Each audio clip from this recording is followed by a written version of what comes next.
Breaking news. This did not begin as a trade dispute. It began as an accusation so serious and so politically explosive that within hours it started rattling one of the closest alliances in the modern world.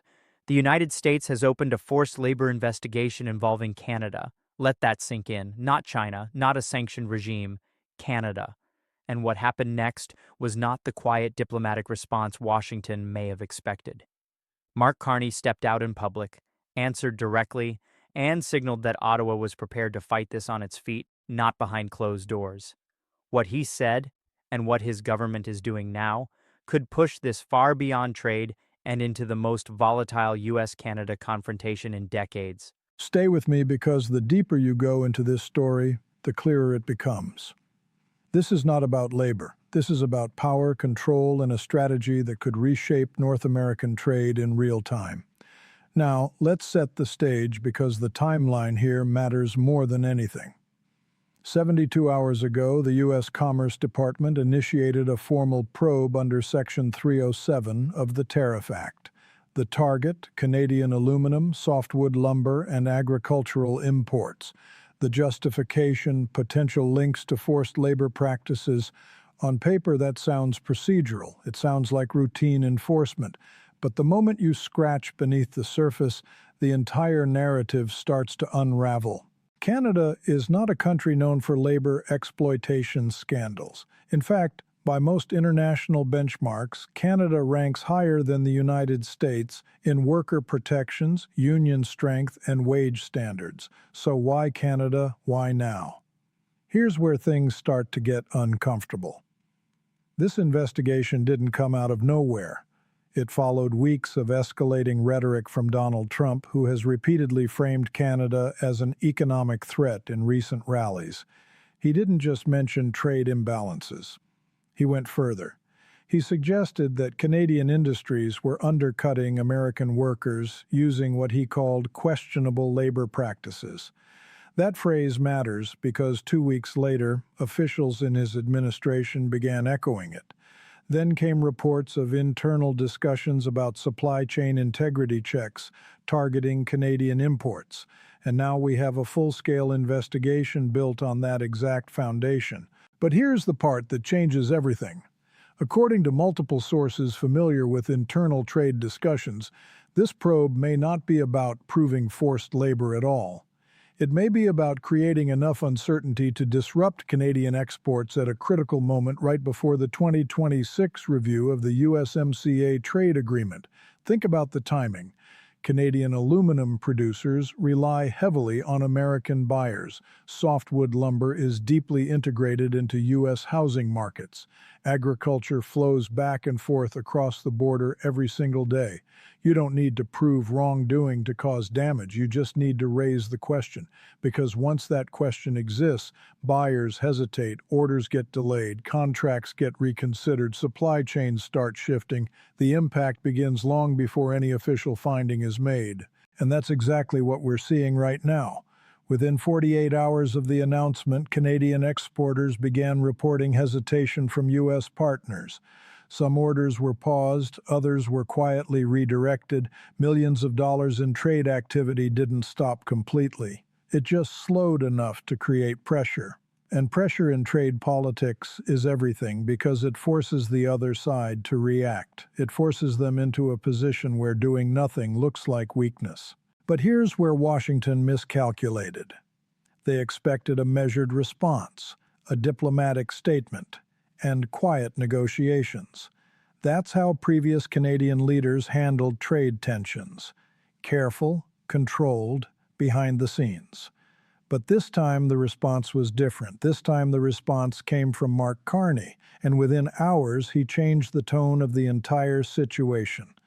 Carney didn't just reject the accusations, he reframed them in a statement that spread across international media within minutes.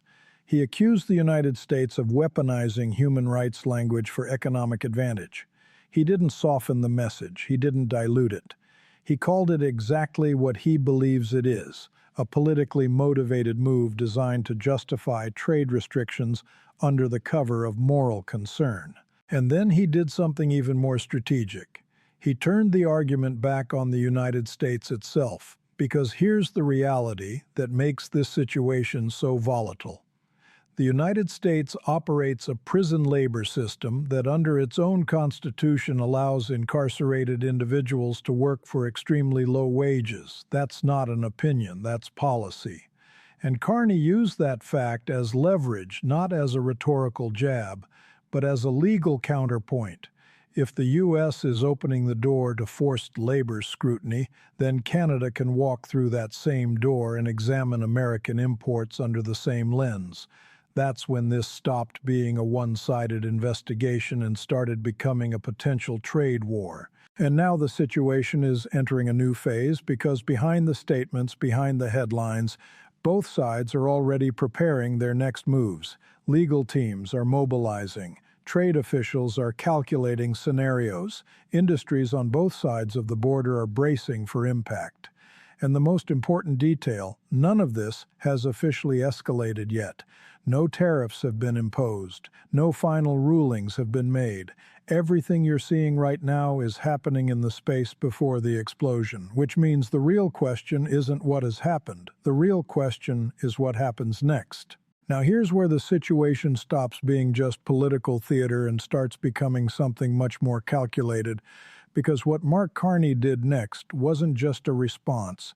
It was a counterstrike designed to hit the United States exactly where it didn't expect to be challenged. Within hours of the U.S. announcement, Carney authorized Canada to begin preparing its own investigation into American imports. Not symbolic, not rhetorical, a real, legal, structured probe targeting U.S. agricultural goods, and the focus whether products entering Canada have any connection to prison labor systems inside the United States. Let that sink in for a second. The exact same legal framework Washington used against Canada is now being mirrored back at Washington. This changes the entire dynamic because the United States didn't just open an investigation, it opened a precedent. And once that precedent exists, it can be used both ways. Here's why that matters. The American prison labor system is not hidden, it's documented. Over 800,000 incarcerated individuals participate in work programs across various industries. In some cases, they produce goods that enter commercial supply chains. Now, the moment Canada starts asking whether any of those goods are crossing into its market, the conversation shifts instantly. It's no longer about allegations. It becomes about verifiable exposure. It becomes about evidence. And this is where the strategy becomes clear. Carney isn't trying to win a press cycle. He's trying to force the United States into a position where continuing the investigation against Canada becomes politically and legally uncomfortable, because if Washington pushes forward, it risks inviting the same scrutiny onto its own system at an international level. But the counterattack doesn't stop there. At the same time, Canada is preparing to trigger a formal dispute under the USMCA agreement. This is not a minor step. This is a structured legal process that can escalate into authorized countermeasures. If Canada files under Chapter 31, it sets in motion a panel review that could determine whether the U.S. investigation violates the terms of the trade agreement. And here's the critical detail. If Canada wins that case, it gains the legal right to impose tariffs in response. We're talking about targeted economic retaliation. American steel, American vehicles, agricultural exports, entire sectors that depend on Canadian markets could suddenly face new barriers. And unlike a political reaction, these measures would carry legal protection under the very agreement the United States negotiated. Now, think about the pressure building behind the scenes. American farmers rely on Canada as one of their largest export markets. Billions of dollars in goods move north every year. The auto industry is even more fragile. Supply chains between the two countries are so deeply integrated that a single part can cross the border multiple times before final assembly. Disrupt that flow even slightly and the ripple effects multiply fast. This is why, behind closed doors, Business leaders in the United States are already reacting quietly but urgently because they understand something the political narrative often ignores. Trade wars don't stay contained, they spread. They hit industries that were never part of the original dispute. And once supply chains start shifting, reversing that damage becomes extremely difficult. But here's where the tension becomes even more intense. Because while economic risks are rising, the political incentives are moving in the opposite direction. For Donald Trump, this confrontation fits directly into a broader strategy, framing foreign competition as a threat, positioning the United States as being taken advantage of, creating a narrative where aggressive action looks like strength. And in that framework, backing down is not an option because backing down doesn't just affect policy, it affects perception. And perception in this kind of political environment drives everything. So now you have two forces moving at the same time. Economic reality pushing toward de-escalation, political momentum pushing toward confrontation. And right in the middle of that collision are millions of workers, businesses, and industries that depend on stability between these two countries. But the most important detail is this. Neither side is showing signs of slowing down. Canada is escalating legally. The United States is holding its position publicly. And every hour that passes without resolution increases the probability that this moves from investigation to action. Because once tariffs enter the picture, once restrictions become real instead of theoretical, the situation doesn't just intensify, it locks in. And that's the moment both sides are now approaching. Now here's where the situation becomes even more serious, because what's happening right now isn't just a legal fight or a political exchange. It's a slow-moving economic shock that's already starting to hit real industries on both sides of the border. And the most dangerous part, it's happening before any official decision has even been made. Let's start with aluminum, because this is ground zero. Canada is one of the largest suppliers of aluminum to the United States, not a minor player, a critical partner. Entire American manufacturing sectors depend on steady Canadian supply. Aerospace, automotive, construction, all of it. And within 48 hours of the investigation being announced, Canadian producers began reporting something very specific. Not cancellations, not outright rejection, hesitation, orders being delayed, contracts being reviewed, buyers asking questions they weren't asking a week ago. And in global trade, hesitation is often more damaging than rejection because it creates uncertainty, and uncertainty freezes movement. Now think about what that does to a Canadian aluminum worker. You're part of a unionized workforce. You're earning a stable income. Your industry has a long-standing relationship with American buyers, and suddenly, overnight, your product is being associated with forced labor allegations. Not proven, not verified, just associated. That reputational hit alone is enough to disrupt everything. But aluminum is just the beginning. Softwood lumber is where this gets even more complicated because this isn't a new dispute. This is a cycle, a pattern that goes back decades. Every time economic pressure builds in the United States, Canadian lumber becomes a target. Tariffs, quotas, investigations, different tools, same outcome. Protection for U.S. producers at the expense of Canadian exports. But this time there's a new layer added on top, forced labor. And that changes the perception completely because now it's not just about economics. It's about ethics. It's about legitimacy. And once you introduce that into a trade dispute, the damage goes deeper. American home builders rely heavily on Canadian lumber to keep costs down. There's no realistic way for domestic production to fully replace that supply. So, if this investigation slows imports, prices don't just rise slightly. They spike, housing costs increase, construction timelines stretch, and suddenly, a policy aimed at protecting workers starts making life more expensive for everyday Americans. That's the contradiction at the center of this entire situation. Now let's move to agriculture because this is where the political consequences start to become unavoidable. Canada is one of the largest buyers of American agricultural goods, billions of dollars every year. Corn, soybeans, dairy, meat products, entire rural economies in the United States depend on that relationship. And the moment Canada begins even discussing countermeasures, those industries start to feel the pressure because they've seen this before. They know how fast access to a market can disappear. And right now, behind the scenes, agricultural groups in the United States are already raising alarms, quietly but clearly, because if Canada follows through with tariffs or restrictions, the impact won't be theoretical.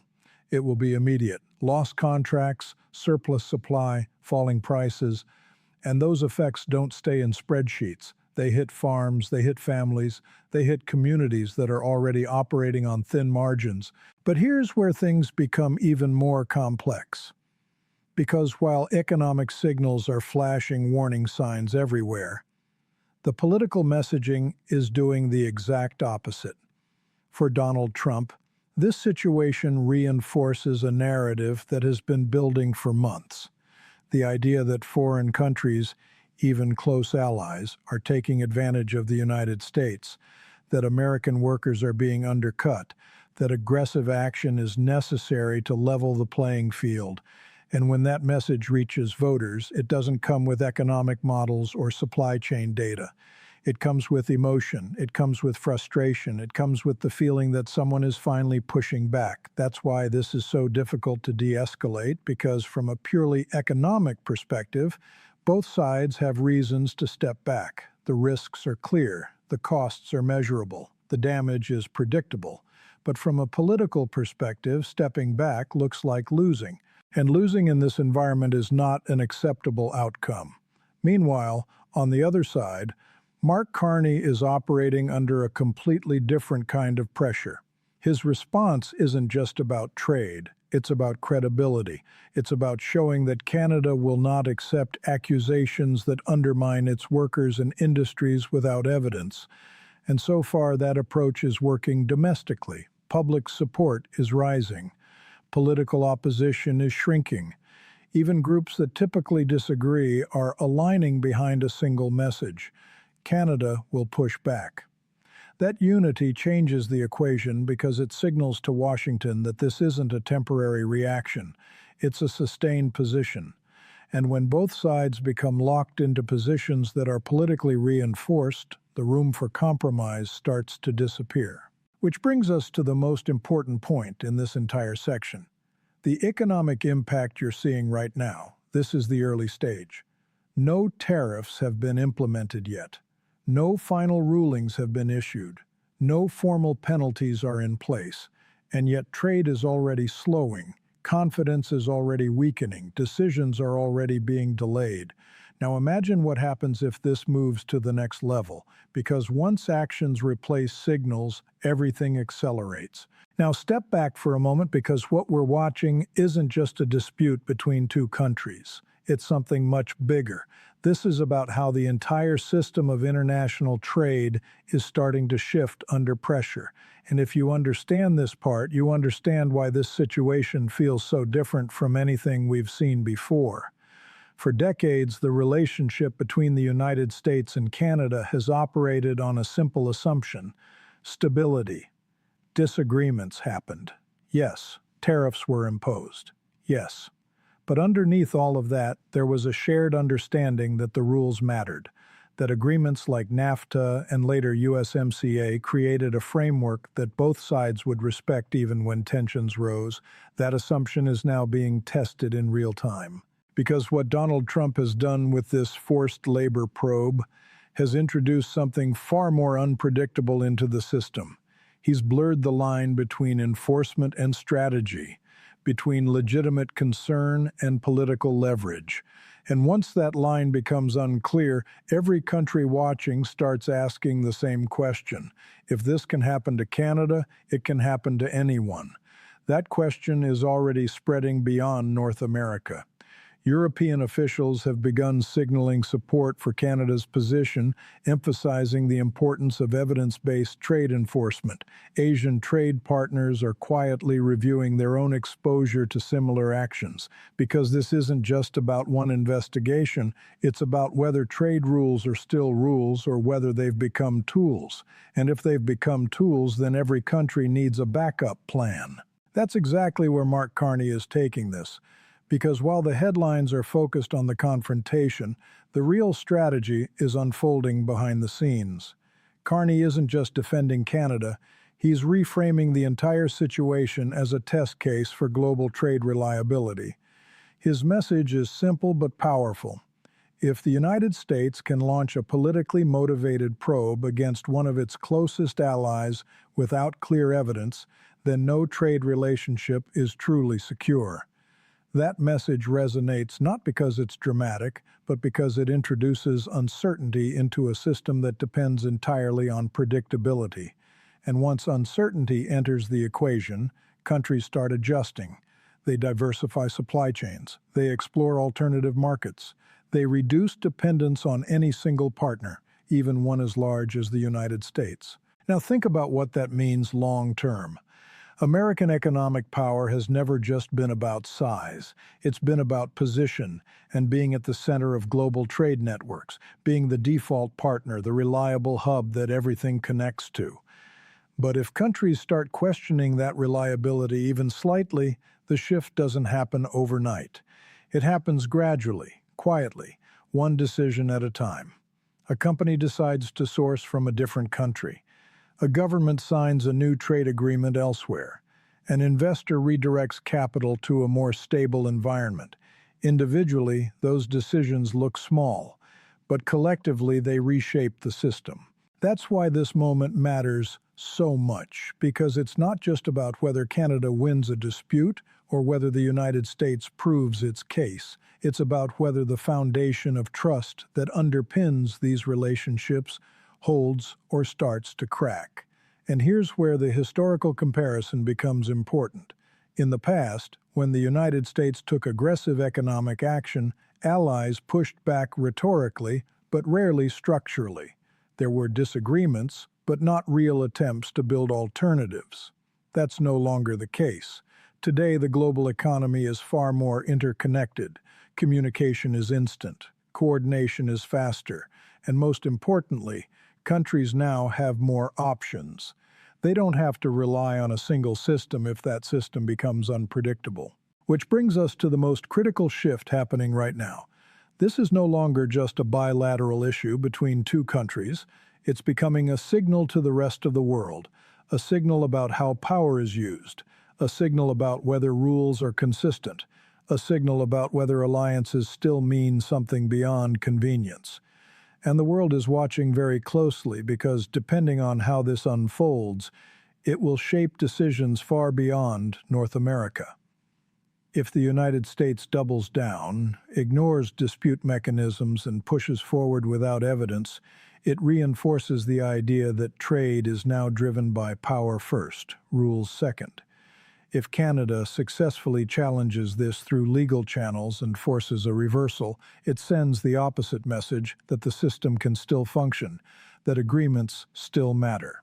But right now we're in the middle of that uncertainty. No resolution, no clear outcome, just two positions hardening with global attention increasing by the hour. And the longer this continues, the more difficult it becomes to contain. Because once a system starts to lose trust, rebuilding it is far harder than maintaining it. Which means what happens next doesn't just decide the outcome of this dispute. It decides how future disputes will be handled and whether the rules that have governed trade for decades still have real weight or are slowly being replaced by something else entirely.